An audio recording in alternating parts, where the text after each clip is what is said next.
గత 5 ఏళ్ల తన పదవీ కాలంలో 44వ డివిజన్లో దాదాపు 10 కోట్ల రూపాయల విలువైన అభివృద్ధి పనులు పూర్తి చేసినట్లు 44వ డివిజన్ మాజీ కార్పొరేటర్ మైలవరపు రత్నకుమారి చెప్పారు. గురువారం చెరువు సెంటర్లోని తన కార్యాలయంలో మీడియాతో మాట్లాడుతూ గత 5 ఏళ్ల కాలంలో 44వ డివిజన్ సమగ్ర అభివృద్ధి కోసం తాను తన భర్త మైలవరపు దుర్గారావు కృషి చేయడం జరిగిందన్నారు. తనకు కార్పొరేటర్గా టికెట్ ఇచ్చిన మాజీ మంత్రి వెల్లంపల్లి శ్రీనివాసరావు కృతజ్ఞతలు చెప్పారు. అలాగే విజయవాడ ఎంపీ కేసీఆర్ శివనాథ్ చిన్ని, పశ్చిమ నియోజకవర్గ శాసనసభ్యులు యలమంచి సుజనా చౌదరి మార్గదర్శకంలో డివిజన్లో అనేక అభివృద్ధి కార్యక్రమాలు, సంక్షేమ కార్యక్రమాలు నిర్వహించడం జరిగిందని ఆమె వివరించారు. కార్పొరేటర్గా తన పదవీకాలం ముగిసినప్పటికీ 44వ డివిజన్ ప్రజల సమస్యల పరిష్కారం కోసం, డివిజన్ అభివృద్ధి కోసం ఎల్లవేళలా కృషి చేస్తానని రత్నకుమారి చెప్పారు. తెలుగుదేశం పార్టీ 44వ డివిజన్ నాయకులు మైలవరపు దుర్గారావు మాట్లాడుతూ తన సతీమణి రత్నకుమారికి కార్పొరేటర్గా అవకాశం కల్పించిన డివిజన్ ప్రజలకు ఎప్పటికీ రుణపడి ఉంటానని చెప్పారు.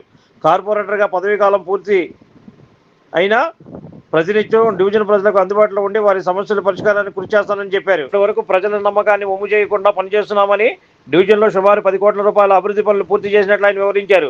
డివిజన్లో 4 చోట్ల సీసీ రోడ్ల నిర్మాణం, కొండ ప్రాంతాలలో రోడ్లు, మెట్లు, డ్రైన్ల నిర్మాణం పూర్తి చేయడం జరిగిందన్నారు. అలాగే చెరువు సెంటర్లో బూస్టర్ ఏర్పాటు చేయడం ద్వారా మోటార్ లేకుండా ఫస్ట్ ఫ్లోర్ వరకు ఇళ్లకు మంచినీరు అందిస్తున్నామని ఆయన చెప్పారు. ఇంకా డివిజన్లో కొన్ని సమస్యలు ఉన్నాయని వాటిని కూడా పరిష్కరించేందుకు కృషి చేస్తామని చెప్పారు. డివిజన్ ప్రజల అభివృద్ధి పనుల కోసం తాము కూటమి ప్రభుత్వంలోకి వచ్చినప్పటి నుంచి కక్ష కట్టిన మాజీ మంత్రి వెల్లంపల్లి శ్రీనివాసరావు తమ డివిజన్లో ఎటువంటి అభివృద్ధి పనులు జరగకుండా చూసేందుకు పలుమార్లు అడ్డుకున్నారని చెప్పారు. 44వ డివిజన్ చెరువు సెంటర్లో ఉన్న వాటర్ ట్యాంక్ రిపేర్ పనులను, అలాగే లేబర్ కాలనీలో మోటార్ మార్క్స్ పక్కన ఉన్న రోడ్డు పనులను స్టాండింగ్ కమిటీలో ఆమోదం పొందకుండా వెల్లంపల్లి శ్రీనివాసరావు అడ్డుకున్నారని ఆయన విమర్శించారు. పనులను అడ్డుకోవడంపై వెల్లంపల్లిని, వైసీపీ నాయకులను డివిజన్ ప్రజలు నిలదీయాలని ఆయన పిలుపునిచ్చారు. చీటికి మాటికి అబద్ధాలు చెబుతూ వెల్లంపల్లి శ్రీనివాసరావు ప్రజలను తప్పుదోవ పట్టిస్తున్నారని విమర్శించారు. తమను ప్రలోభాలకు లొంగి పార్టీ మారామని ఆరోపిస్తున్న వెల్లంపల్లి ఎన్నిసార్లు ప్రలోభాలకు లొంగి తన పార్టీ మారడం జరిగిందో ప్రజలకు వివరించారని దుర్గారావు అన్నారు. 44వ డివిజన్ అభివృద్ధికి తమకు సహకరించిన ఎంపీ కేసీఆర్ శివనాథ్ చిన్నికి, ఎమ్మెల్యే యలమంచి సుజనా చౌదరి, అలాగే నగరపాలక సంస్థ కమిషనర్లకు, అధికారులకు ఆయన ప్రత్యేక ధన్యవాదాలు తెలియజేశారు. ముందుగా ఈరోజు ఉగాది పండుగ సందర్భంగా విజయవాడ నగర ప్రజలకు, అలాగే కుటుంబ సభ్యులందరికీ మరియు మీడియా మిత్రులందరికీ కూడాను ఉగాది శుభాకాంక్షలు తెలియజేస్తున్నాను. నేను బెల్లంపల్లి సీనన్న సహకారంతో 2021 నుంచి ఆయన సహకారంతో నేను వైఎస్ఆర్సీపీలో పార్టీలో గెలుపొందాను.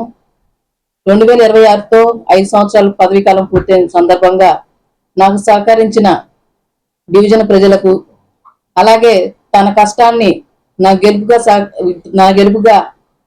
గెలుపుగా స్వీకరిస్తూ తను ఎంతో కష్టపడి డివిజన్లో ప్రజలందరికీ కూడా సమస్యలను తన సమస్యగా తీసుకొని పరిష్కరించిన నా భర్త అయినటువంటి మైలవరపు దుర్గారావు గారికి ధన్యవాదాలు చెప్తే నాకు నేను చెప్పుకున్నట్టుంటది. కాబట్టి ప్రజలందరికీ కూడాను మాకు సహకరించిన పెద్దలకు కానివ్వండి, డివిజన్లో వాళ్ళందరికి కానివ్వండి, అలాగే గెలుపొందినప్పుడు ప్రతి ఒక్కళ్ళు తన ఇంట్లో చెల్లిగా నన్ను స్వీకరించి తమ ఓటును వినియోగించుకొని నాకు వేసి నన్ను గెలిపించి తన ఇంటి ఆడపిల్ల గెలిచినంత సంబరపడిపోయిన 44 డివిజన్ ప్రజలందరూ కూడా మరొకసారి ధన్యవాదాలు తెలుపుతున్నాను. ఎందుకంటే వాళ్ళు నా మీద పెట్టుకున్న నమ్మకానికి పూర్తి న్యాయం చేశానని అనుకుంటున్నాను. ఎందుకంటే డివిజన్ లో సమస్యలన్నీ తీర్చుకుంటూ, అలాగే డివిజన్ లో పనులు 10 కోట్లు దాకా మేము పెట్టి పనులు కూడా వర్క్ అన్ని ఫినిష్ చేయడం జరిగింది.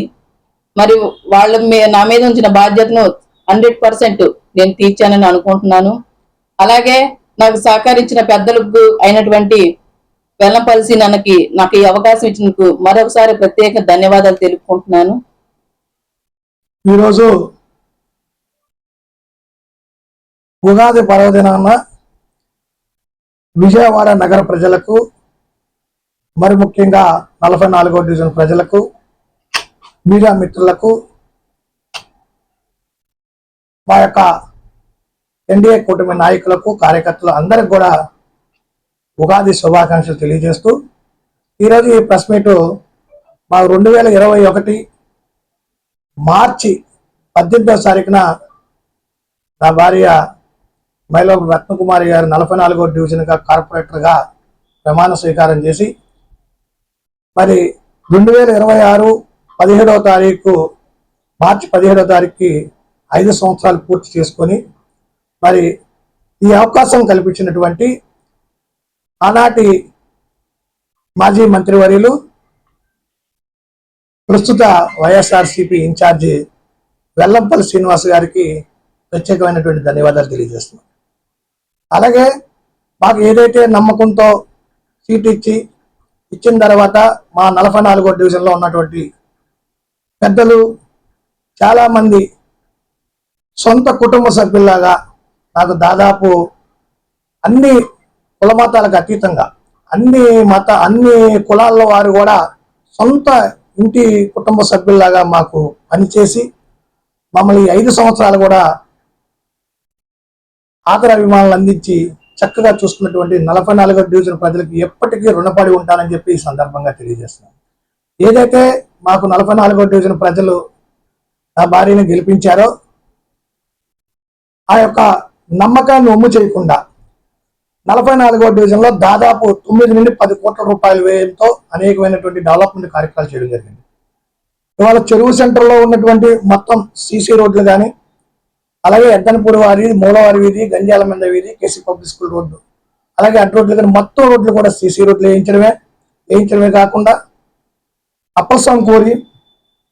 అప్పలసాంకూరిలో కూడా సీసీ రోడ్లు వేయించడం, అలాగే 4 స్తంభాల సెంటర్లో నాగేంద్ర స్వామి కొండ కానీ, ఆర్సీఎం చర్చి కొండ కానీ, నాగేంద్ర స్వామి గుడి పైన కొండపైన కానీ అనేకమైనటువంటి మెట్ల మార్గాలు లేని చాలా మంది పెద్దవాళ్ళు ఇబ్బంది పడుతుంటే ఆ మెట్ల మార్గాలు దాదాపు ఒక 8 ఏరియాల్లో కూడా మెట్ల మార్గాలు వేపించడం, డ్రైనేజీలు పాడైపోతే డ్రైనేజీలు పూర్తి చేయడం, మరి అనేకమైనటువంటి డెవలప్మెంట్ విషయాల్లో కూడా మేము ముందున్నాము.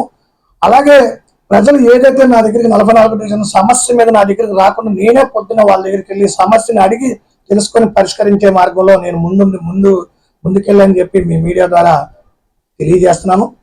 అలాగే ఈ యొక్క 44వ డివిజన్లో ఎప్పుడు కూడా నీటి ఇబ్బంది బాగుండేది, మంచినీరు తాగే ఇబ్బంది.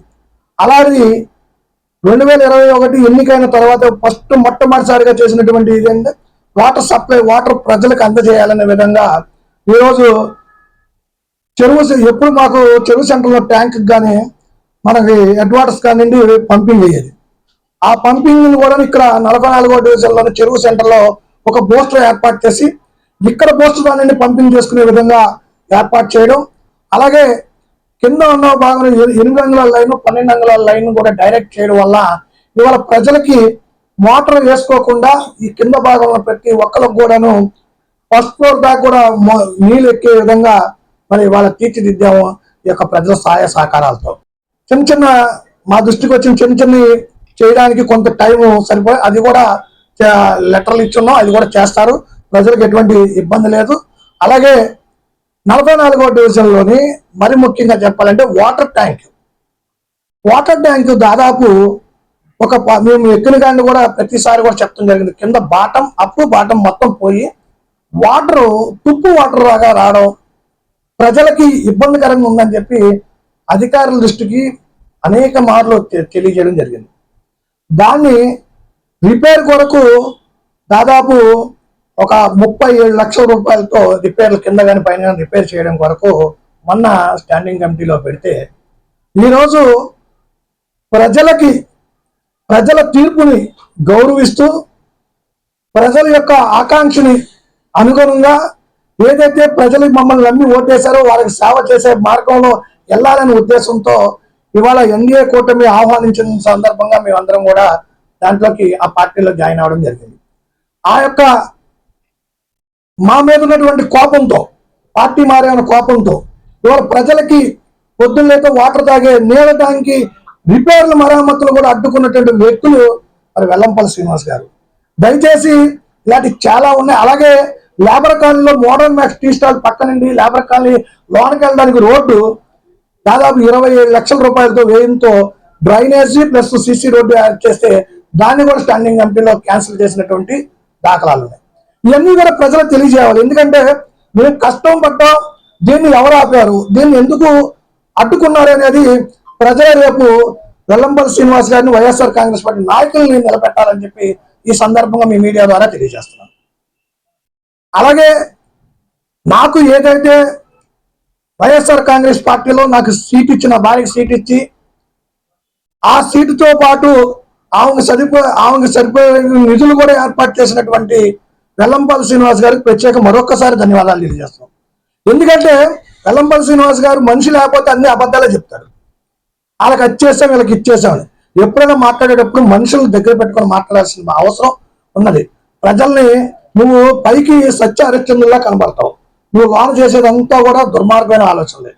మీరు అర్థం చేసుకోవాలి. ఎందుకంటే మిమ్మల్ని ఏ రోజు కూడా మిమ్మల్ని ఎక్కడ కూడా అగౌరవపరచాలి. కాకపోతే మీరు చీటికి మాటికి లేనిపోయిన అబద్ధాలు చెప్పి ప్రజల్ని తప్పుదోవ పట్టిస్తున్నారు. దీన్ని మేము తీవ్రంగా ఖండిస్తున్నాం. ఎందుకంటే ఇవాళ వెల్లంపల్లి శ్రీనివాస్ గారు మాట్లాడే విధానాలు కానీ దెయ్యాలు వేదాలు వల్లించినట్టు ఉంటుంది. ఏదో ప్రలోభాలు.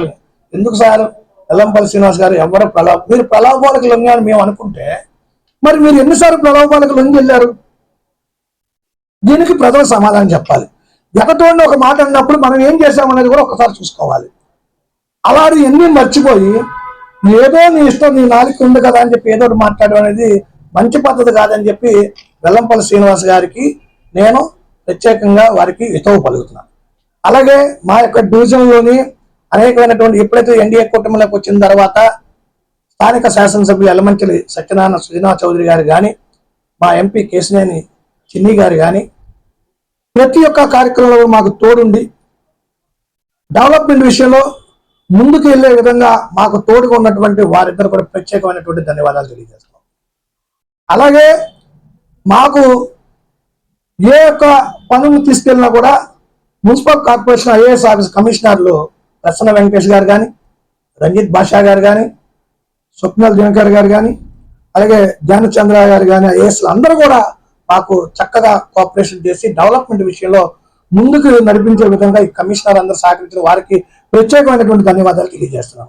అలాగే ఆల్ హెచ్ఓడీస్, మున్సిపల్ కార్పొరేషన్ లో ఉన్నటువంటి ఇంజనీరింగ్ సెక్షన్ కానీ ఆల్ హెచ్ఓడీస్ కూడాను కార్పొరేటర్లు వెళ్ళగానే ప్రతి ఒక్కరికి కూడా ప్రజలకు ఏదైతే ఇబ్బంది ఉందో వాళ్ళ దృష్టికి తీసుకెళ్ళగానే వెంటనే స్పందించి పనిచేసిన వారికి మరొకసారి ప్రత్యేకమైనటువంటి ఆల్ ఆఫీసర్స్, మున్సిపల్ కార్పొరేషన్ సిబ్బంది ప్రతి ఒక్కరు కూడా పేరు పేరున వారందరూ కూడా నేను కృతజ్ఞతలు తెలియజేస్తున్నాను. అలాగే నా విజయవాడలో 44వ డివిజన్ ఉన్న ప్రజలు కూడా నాకు అనేకమైన విధంగా సహాయ సహకారాలు అందిస్తూ నన్ను ముందుకు నడిపిస్తూ అన్ని విధాలుగా నన్ను తోడ్పడి నాకు ముందుకు నడిపించినటువంటి 44వ డివిజన్ ప్రజలకి ఎప్పుడు కూడా నేను రుణపడి వాళ్ళకి పాదాభివందనాలు తెలియజేస్తున్నాను. ఎందుకంటే నేను ఈరోజు ఈ పరిస్థితిలో ఉన్నానంటే నా 44వ డివిజన్ ప్రజలు వారందరినీ ఎప్పుడు కూడా నేను ఎల్లగాలం ఎప్పటికీ నేను మర్చిపోను. వారికి ఏ రోజు ఈ రోజుకి మాకు కార్పొరేటర్ గా పదవి ముగిసినా సరే ఎప్పటికీ ఇంకా రెట్టింపు ఉత్సాహంతో మీరు ఇచ్చినటువంటి సహాయ సహకారాలతో రెట్టింపు ఉత్సాహంతో ప్రజలందరికీ అందుబాటులో ఉంటూ వారి సమస్యలను పరిష్కరించే మార్గంలో ముందుకెళ్తానని చెప్పి మీ మీడియా ద్వారా 44వ డివిజన్ ప్రజలందరూ కూడా తెలియజేస్తున్నాను. మరొకసారి విజయవాడ నగర ప్రజలకి అందరికి కూడాను ఉగాది శుభాకాంక్షలు తెలియజేస్తున్నాను. Like, subscribe and press the bell icon for new updates.